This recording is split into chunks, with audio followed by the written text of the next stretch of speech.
Burn Rate Baristas episode Street Smarts versus Book Smarts, take one. Hi everyone, I'm Sahand. And I'm Cate.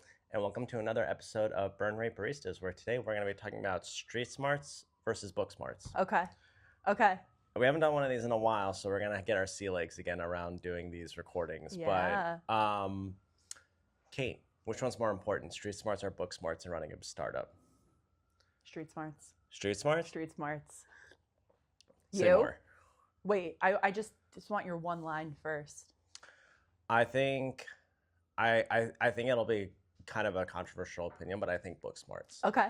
I think Street Smarts is the price of admission to get started, and I think Book Smarts is how you scale. Okay. And I think every time you see people that are like, it's all about Street Smarts, it's all about Street Smarts, even if they didn't have it at the beginning, they accumulated the Book Smarts over time. That's fair. Okay, I think I'm thinking of it more in the context of what I have personally studied in an academic world. Okay. And whether that applies. So I guess what did you study as part of your higher learning journey? My higher learning, my esoteric. Yeah, no, seriously. Cerebral. Like what did you major in? Yeah. And you have an MBA, right? So undergrad was finance, IT, and Chinese. Okay. Yeah. Okay. So my undergrad, liberal arts. It was a liberal arts degree. I double majored in politics and law with a concentration in international studies. That's why you're actually the smart one between the two of us. I don't know. Okay.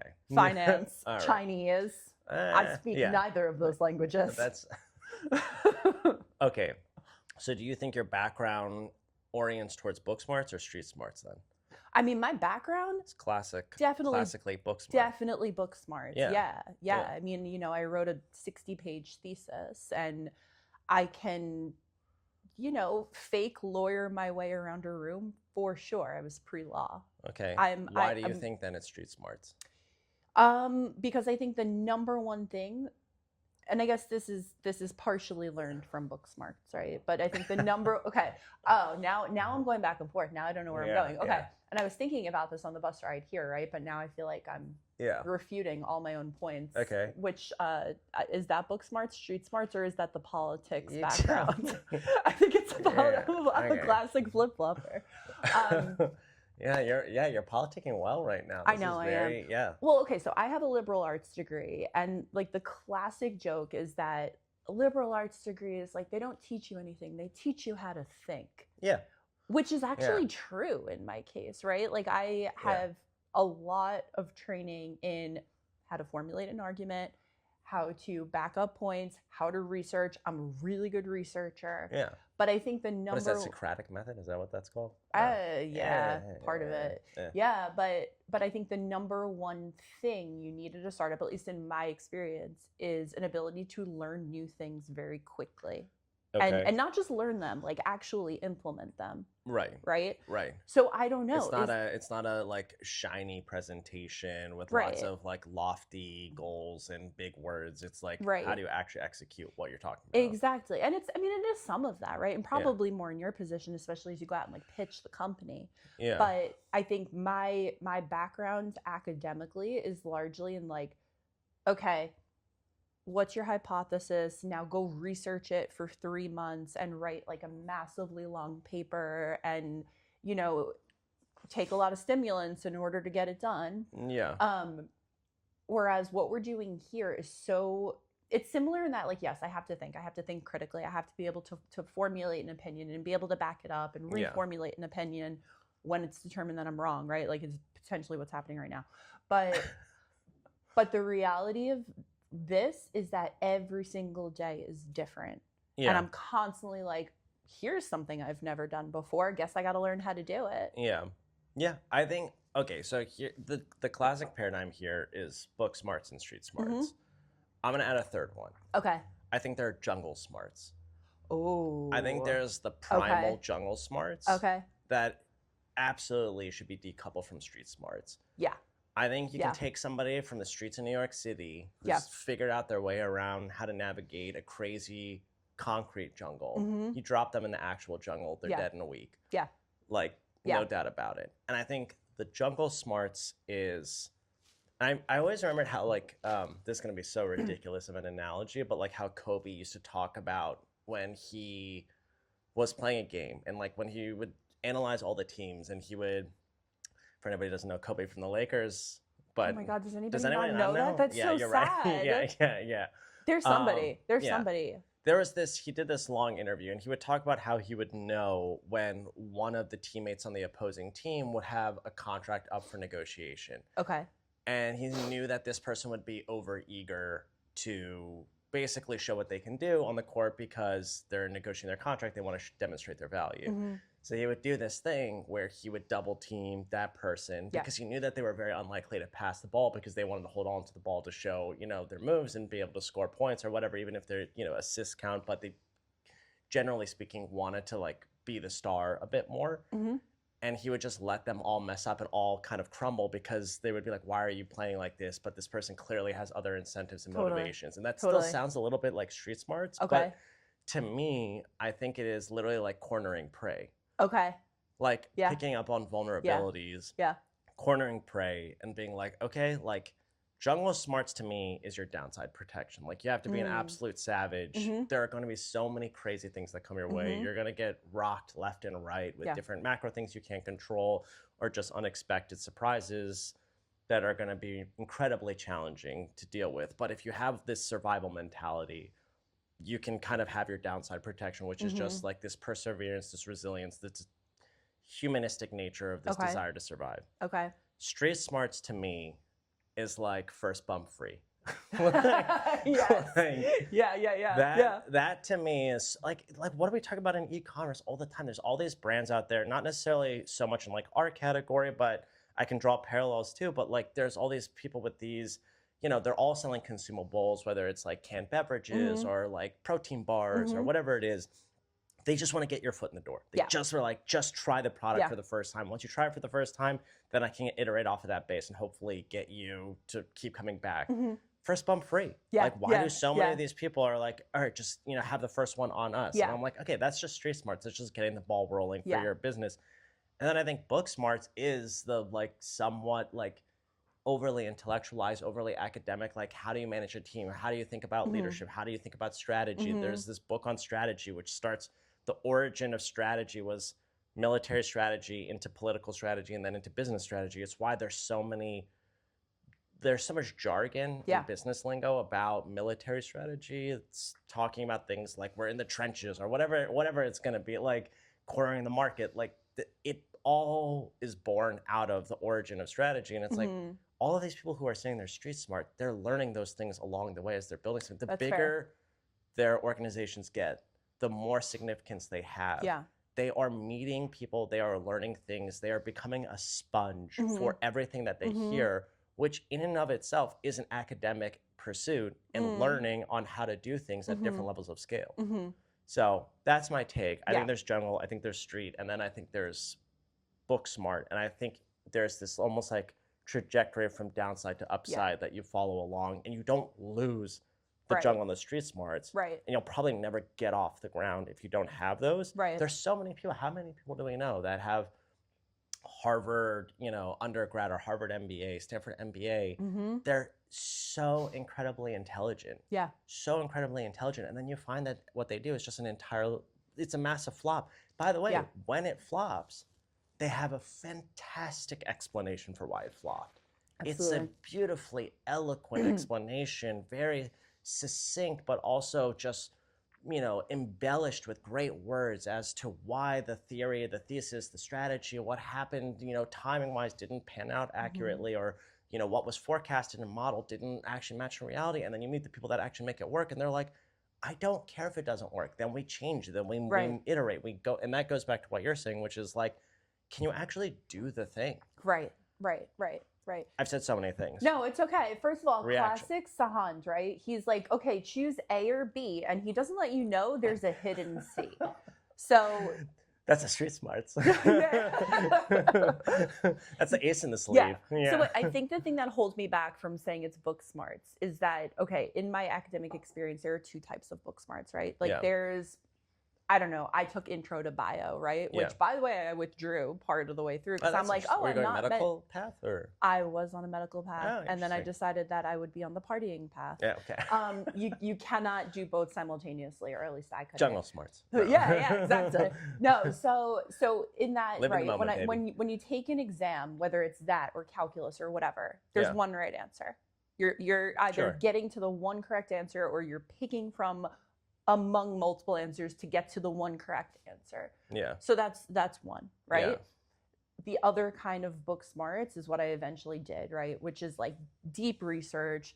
You know, when you don't have enough information to make a decision, your response is, okay, I need to get more information. I need to get more information, even at the cost of never making a decision, because the information might just not even exist to support getting somewhere. Yeah. Whereas is that analysis paralysis, or is that just like staying in this passive territory where you're just accumulating but you're never acting? Yeah, and you could say like, oh, it's perhaps this may happen, but you know, I'm not willing to like stake a flag there because we just don't have evidence to support A or B. Right. But in our world, we are perpetually making decisions with such little information, right?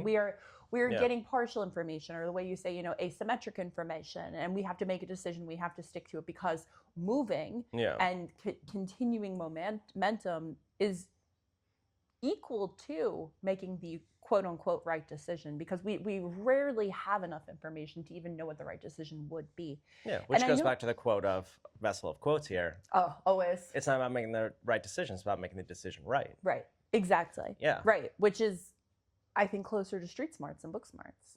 I would agree with that. I think that the mentality, the elasticity of thought to be able to pivot quickly, to not be overly rigid, not to stick your heels in the ground and being like, this is how things are done. It's like, it's not being done that way. Yeah. So change your thinking. Yeah. It is being hit or confronted with a context or circumstance where it is less than ideal, and then saying, okay, well, it didn't work out. And then that goes back to this like overly intellectualized thought. Like, but the textbook said this, like, throw out the textbook, man. Like, what are you talking about? Exactly. Yeah. And if it was that easy, everyone would do it. If you just had to read chapter 7 through 11 and then implement, everyone would do it. Imagine, that would be great. Yeah, that would be But then so also fun. so boring. Yeah. We you know, have an advisor on our board who was an executive and, you know, very high up involved over at Keurig, believe it or not. And, you know, during her time there, I think it was very interesting because a lot of people don't know that Keurig was built from, I think it was the late 1980s. So even though it got popularized in the late 90s, early aughts, a lot of people don't realize it's been around for a very long time. Yeah. And we were talking about how they actually started largely in the B2B side, not so much on the B2C side. And I was asking, okay, do you think we're doing it wrong? Because we're trying to build a consumer-facing brand. I think there's going to be a lot of opportunity to have that blossom into a brand that can be serving both B2C and B2B, because we know we show up in a lot of commercial environments. We show up in a lot of offices, retail, what have you. And do you think we're doing it wrong? I think B2C is faster. I think you can brand build faster. I think you can actually realize that opportunity more effectively in the current omnichannel environment. And I loved her reaction. It was so unequivocal and stark. She just went, absolutely not. You should absolutely not do what we did what we did in at that time period because we had to. Yeah. There wasn't this e-commerce environment the way it lives today. There wasn't this ability to scale up brands there are today. And frankly, you would end up hurting the business more because you probably never get to realize the bigger picture because you'd be so stymied by focusing on this very old economy, slow world of building B2B relationships. And frankly, you probably never even get out the gate at all because you'd wonder why people aren't taking up on your product and why it's not scaling effectively. Right. Because that economy moves very slowly. Whether it is you or someone else, someone will do the more effective strategy for today's landscape. Right. And if you're not adapting your thinking to what is today's world, what is today's tools, like what exists for you, you're of course going to lose. Because even if B2B works, that system of thinking is not going to be successful. And you're like, they did this, so I will copy paste that now today. Right. It's like, well, it's 2026. Right. Maybe you need to think about it a little differently. Right. So Anyways. Which I think is also in support of street smarts, right? Because I think, at least in my experience with book smarts, you are taught to think within a very specific paradigm and taught to rely on historical examples. And in our world, it's like the conversation we were having last night, right? With somebody on the team where I pushed back on an idea. I said, that doesn't work within the paradigm we've established. And her response was, let's change the paradigm. Yeah. And I was paper wall pusher. Paper wall pusher. Oh, I Shout love out. it. Shout out, Stephen Bartlett. Yeah. I sent Sahand a podcast. He listened to it. You're very good with that, by the way. What? If I send you something, you listen to it. Oh, every time. Yeah. Every time. Yeah. Yeah. And they're always enjoyable. Yeah. And likewise, I mean, you've sent me stuff, right? I think I sent you the same podcast every time. You're like, oh, did you listen to this episode of The Operators? I'm like, well, I will now. I think it's funny because I talk a lot about like, you know, leadership and like team building and interpersonal dynamics as a means to talk about book smarts, but I actually think a lot of people would push back on that too. Okay. Because I think, if I'm not mistaken, I think it was in the book Freakonomics, they talk about prison cell, like gang relationships and like how you build relationships within a prison environment to obviously provide safety for yourself, but also to like, you know, basically contribute, be like, not go crazy in prison. Crazy that we're talking about prison right now, but foreshadowing? I wasn't in Forbes 30 under 30, so I think I'm good. Same, that ship has sailed. Yeah. 40 under 40? Yeah, sure. Yeah, with the reputation of that organization now. But in any case, I think a lot of people would say that there's still a lot of street smarts incorporated into that it's actually still very ensconced in understanding how people work with each other, how to actually build connective tissue. I just find that a lot of the people online that keep touting that it's all about street smarts, they're not publicly acknowledging the fact that they've been accumulating all of the disciplines and knowledge that you would gain in book smarts through their trajectory, through their journey. They're not saying, oh, by the way, I did need to understand the fundamentals of corporate finance. I did need to understand the fundamentals of marketing. I did need to understand the fundamentals of psychology, sociology. Like you needed to understand that to be able to apply your street smarts at scale. Yeah. It amplified everything they had already learned. Again, they got off the ground. They had to figure it out. But then when it became this rocket ship, it's not as if they just completely threw out, what's the expression, baby with the bathwater or whatever. Like they didn't get rid of the textbook entirely. They're still pulling from it. And I think they're pulling from it much more tactically, but they're just not commenting on it because it's frankly not as sexy. It's not as exciting to say like, yeah, there are, you know, you can talk about Maslow's hierarchy of needs and you can go through like how that drives incentive and motivation to eventually arrive at an enlightened state and whether or not whatever that, you know, intellectually, academically means to one individual who comes from one culture versus another, like understanding high context versus low context cultures. If you want to go and do business in Japan or in China versus if you want to do business in France or the US or the UK, they're very different forms of communication. Yeah. That could, someone's going to be like, oh, well, that's street smarts. It's how you talk to people. No, it's literally studied how they communicate. And if you want to come in and just blunt force trauma your way through a negotiation, be like, I hate that. This is dumb. Like, I won't accept this. That is fundamentally the wrong way to communicate if you're going to do any work in East Asia because they are very high context. Right. And frankly, you should never, ever be talking like I.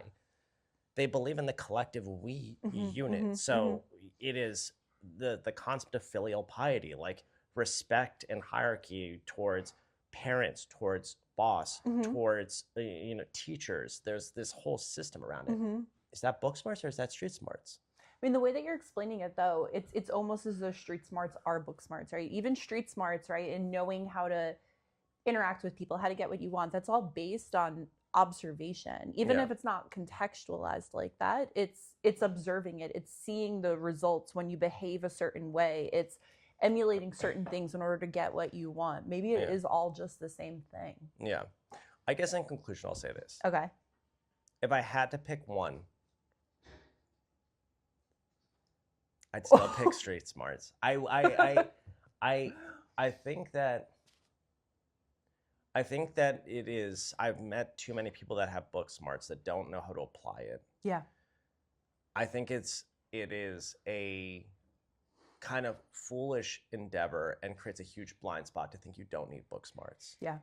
And I think way too many people tout that it's just all about street smarts. Fair. So if I had to pick one, I don't think you can even navigate anything or really get off the ground because you don't assess the situation. It's the same thing that we talked about in one of our negotiations episodes where you need to time your negotiation towards the end of the month where you know the person you're negotiating with is incentivized to get a deal done. You're going to get the best deal for your organization, not to twist arms, not to hurt somebody, because as an early stage startup, you need that. You have a disadvantaged amount of resources, so you have to be incredibly precious and judicious. If you don't have street smarts, I don't think you're going to think like that. Right. And yeah, I think I would pick that, but I think it's completely wrong to omit the importance of book smarts if you actually want to build something at scale. Also classic Sahand, picking an answer, but there's a huge but. Professorial, it depends. All right. On that note. All right. Is that it? That's it. Cheers. Cheers. All right. Thanks for watching, y'all. See you on the next one.